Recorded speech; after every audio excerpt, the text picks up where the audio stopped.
నమస్తే.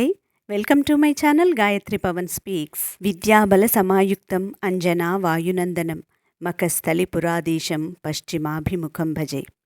ఈరోజు ఈ వీడియోలో మనం మక్తల్లోని పడమటి ఆంజనేయ స్వామిని దర్శించుకుంటూ అక్కడి ఆలయ విశేషాలను తెలుసుకుందాం. పడమటి ఆంజనేయ స్వామి ఆలయం ఎంతో పురాతనమైనది.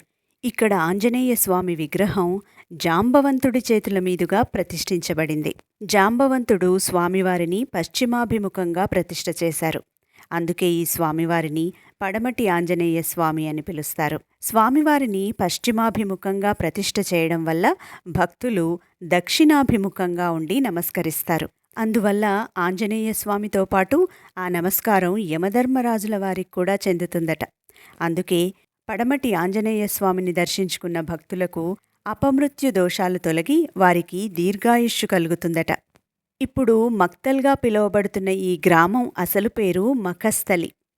మఖస్థలి అంటే యజ్ఞయాగాదులు విరివిగా నిర్వహించే స్థలం అని అర్థమట. మఖస్థలి అనే పేరు కాలక్రమేణా మారిపోయి మక్తల్గా రూపుదిద్దుకుంది. మన దేశవ్యాప్తంగా పడమటి వైపు తిరిగి ఉన్న ఆంజనేయ స్వామి ఆలయాలు చాలా తక్కువగా ఉన్నాయట.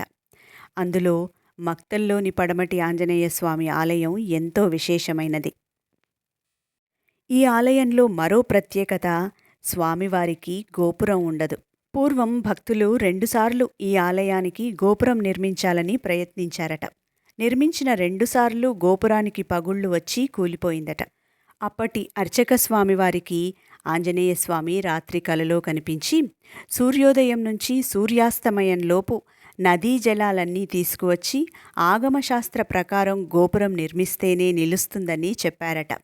దీంతో ఒక్కరోజులో గోపురం నిర్మించడం సాధ్యపడకపోవడంతో ఇప్పటి వరకు గోపురం లేకుండానే స్వామివారు దర్శనమిస్తున్నారు. ఈ ఆలయంలో ఆంజనేయ స్వామి విగ్రహం పశ్చిమం వైపుకు వంగి ఉండడం ఇక్కడ మరో విశిష్టత. ప్రస్తుతం అర్చక వంశానికి చెందిన పూర్వీకులు పొట్టిగా ఉండడం వల్ల స్వామివారికి అలంకరణ, అభిషేకము చేసేందుకు తీవ్రంగా ఇబ్బంది పడేవాడట. ఆయన ఇబ్బంది చూడలేక స్వామివారు పశ్చిమ దిక్కునకు కాస్త వంగారట.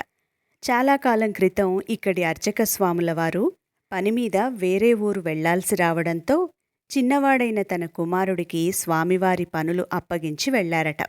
అబ్బాయి చాలా చిన్నగా ఉండడంతో నైవేద్యం సమర్పించలేక తండ్రి తిడతారని భావించి ఆత్మార్పణకు సిద్ధపడ్డాడట. స్వామివారు ప్రత్యక్షమై పశ్చిమం వైపుకు వంగి అతడి గోరుముద్దలు తిన్నారట. అప్పటినుంచి స్వామివారి విగ్రహం పశ్చిమం వైపుకు వంగినట్లు కనబడుతుందని స్థానికులు చెప్తారు. మార్గశిర మాసంలో పడమటి ఆంజనేయ స్వామివారి బ్రహ్మోత్సవాలు జరుగుతాయి. మార్గశిర పౌర్ణమి రోజు స్వామివారి రథోత్సవం జరుగుతుంది. ఉత్తరాది మఠం నుంచి ఊరేగింపుగా వచ్చి ధ్వజారోహణం చేయడంతో బ్రహ్మోత్సవాలకు అంకురార్పణ జరుగుతుంది. అదే రోజు హనుమద్వ్రతము, గజవాహన సేవ ఉంటుంది. బ్రహ్మోత్సవాలలో 2వ రోజు ఉష్ట్రవాహన సేవ చేస్తారు.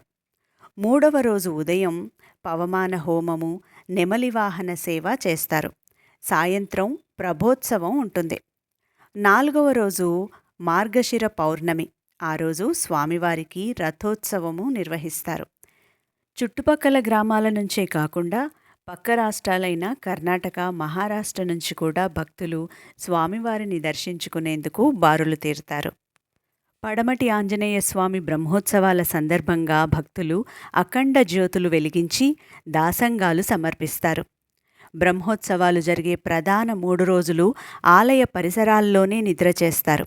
రథోత్సవము, పాల ఉట్లు ముగిసిన తర్వాత తిరిగి తమ స్వస్థలాలకు చేరుకుంటారు. హైదరాబాద్ నుంచి మక్తల్ 165 కిలోమీటర్ల దూరంలో ఉంటుంది.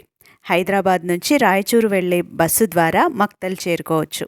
కర్ణాటక, మహారాష్ట్రలకు చెందిన భక్తులు కృష్ణా రైల్వే స్టేషన్లో దిగి అక్కడి నుంచి సుమారు 14 కిలోమీటర్ల దూరంలో ఉన్న మక్తల్ను చేరుకుంటారు.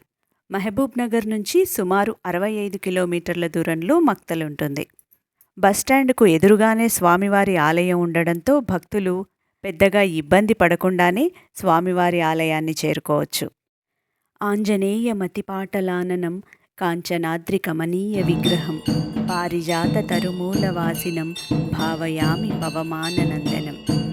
వీడియో నచ్చితే తప్పకుండా లైక్ చేయండి, షేర్ చేయండి, సబ్స్క్రైబ్ చేయడం మర్చిపోకండి. గాయత్రి పవన్ స్పీక్స్. జై శ్రీరామ్.